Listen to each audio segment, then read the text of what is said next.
Hi అండి. Hello. Welcome back to our channel. ఎలా ఉన్నారు? అందరూ బాగున్నారా? మేమైతే చాలా బాగున్నామండి. ఈరోజైతే నేను ఒక మంచి రెసిపీ అయితే మీతో షేర్ చేసుకుంటానండి.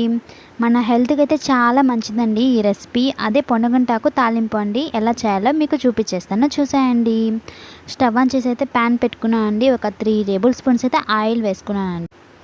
తర్వాత కొంచెం ఆవాలు అండ్ జీలకర్ర వేసుకున్నానండి. ఇందులోనే నేనైతే ఒక 4 దాకా వెల్లుల్లి అయితే క్రష్ చేసి పెట్టుకొని వేసుకున్నానండి. ఒక 3 ఎండుమిర్చి అయితే వేసుకున్నానండి. ఈ పొనగంటాకు అయితే మా అమ్మమ్మ బాగా కట్ చేసేసి ఒక 3, 4 టైమ్స్ అయితే వాష్ చేసి నాకు పంపించారండి. సో నేను ఇలానే డైరెక్ట్గా ప్యాన్లోకి అయితే వేసేసుకుంటున్నానండి. మొత్తం వేసేసుకున్నాను.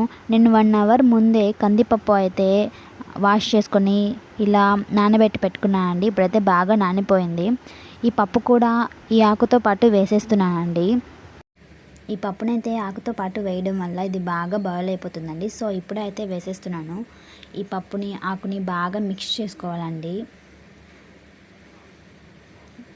1 స్పూన్ అయితే సాల్ట్ యాడ్ చేసుకుంటున్నానండి. సాల్ట్ వేసుకున్నాక బాగా మిక్స్ చేసుకొని ప్లేట్తో కవర్ చేసి ఒక 5 to 10 మినిట్స్ అయితే ఇది బాగా ఫ్రై చేసుకోవాలండి. ఈ పొనగంటాకు ఏ సీజన్లో అయినా కూడా మనకి దొరుకుతుందండి. ఇందులో vitamin A and vitamin C అయితే ఉంటాయండి. ఈ ఆకు తినడం వల్ల మన కంటికి కూడా చాలా మంచిది. ఈ పొనగంటాకు తినడం వల్ల మన స్కిన్ అండ్ హెయిర్ కూడా చాలా హెల్తీగా ఉంటాయండి. సో వీక్లీ వన్స్ అయినా కానీ ఇలా పొనగంటాకు తాలింపు చేసుకొని తింటే చాలా మంచిదండి.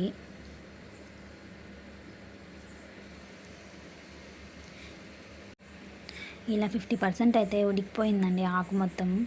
ఇందులో ఇప్పుడు కొంచెం పసుపు అండ్ కొంచెం రెడ్ చిల్లీ పౌడర్ అయితే వేసుకుంటున్నానండి. వేసుకొని బాగా మిక్స్ చేసుకుంటున్నాను.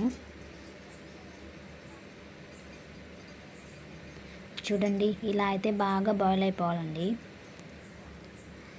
ఇలా బాగా ఆకు అండ్ పప్పు కూడా ఉడకాలండి. ఉడికాక ఇందులో అయితే నేను కొంచెం వాటర్ అయితే యాడ్ చేసుకుంటున్నానండి. వాటర్ వేసుకోవడం వల్ల మనకి రైస్లో కలుపుకోవడానికి అయితే చాలా బాగుంటుందండి. సో రైస్లో అయినా చపాతీలో అయినా ఈ పొనగంటాకు తాలింపుతో తింటే చాలా అంటే చాలా టేస్టీగా ఉంటుందండి. ఇంతేనండి, పొనగంటాకు తాలింపు అయితే రెడీ అయిపోయిందండి. నచ్చిందా మీకు? నచ్చితే మీరు కూడా ఒకసారి ట్రై చేయండి. నా స్టైల్లో ఒకసారి ట్రై చేయండి. ఎలా వచ్చిందో అయితే కామెంట్ బాక్స్లో కామెంట్ చేయండి. ఇదేనండి ఇవాల్టి వీడియో. మరొక మంచి వీడియోతో మీ ముందుకు వచ్చేస్తానండి.